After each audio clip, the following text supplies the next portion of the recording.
कल रात नींद नहीं है, सोचता रहा ईएमआई कम होगी क्या। आरबीआई ने 50 बेसिस पॉइंट का रेट कट कर दिया है। पर ये 50 बेसिस पॉइंट होता क्या है और तुम्हारे लिए इसका क्या मतलब है। अगर तुम्हारे पास लोन है या लेने का सोच रहे हो या फिक्स डिपॉजिट में पैसा डाल रखा है तो ये वीडियो तुम्हारे लिए।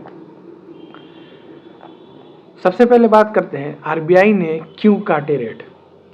आरबीआई यानी रिजर्व बैंक ऑफ इंडिया ने कल रेपो रेट को 6.25% से 5.75% कर दिया है।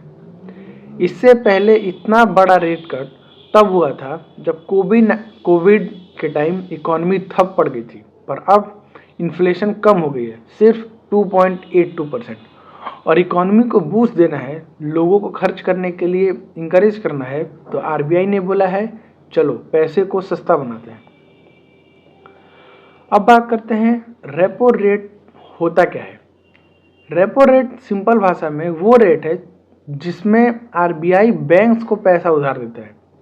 अगर आरबीआई रेट घटाता है तो बैंक्स को सस्ता पैसा मिलता है, बैंक भी फिर तुम्हें लोन सस्ता देते हैं। सोच के देखो, तुमने 50 लाख का होम लोन लिया है 9% पे, अगर रेट 8.5% हो गया तो ईएमआई में 1500 से 2000 तक की बचत हो सकती है, 5 साल में लगभग 1 लाख तक।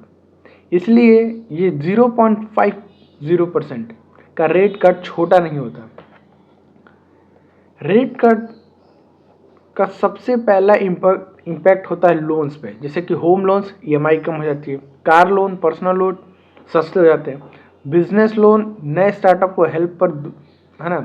लेकिन दूसरी साइड फिक्स डिपॉजिट का इंटरेस्ट रेट भी कम हो सकता है। जो लोग एफडी में पैसे रखते हैं उनको कम रिटर्न मिलेंगे, तो रिटायर होने वाले लोग या सीनियर सिटीजन्स को थोड़ा ध्यान देना पड़ेगा। ठीक है, अगर तुम्हारा फ्लोटिंग लोन है तो चिल मारो, ईएमआई कम होगी। अगर तुम लोन लेने की सोच रहे हो, अभी गुड टाइम है। अगर तुम एफडी रखते हो तो शायद अब म्यूचुअल फंड, बॉन्ड या गोल्ड जैसे ऑप्शंस देखने पड़ेंगे।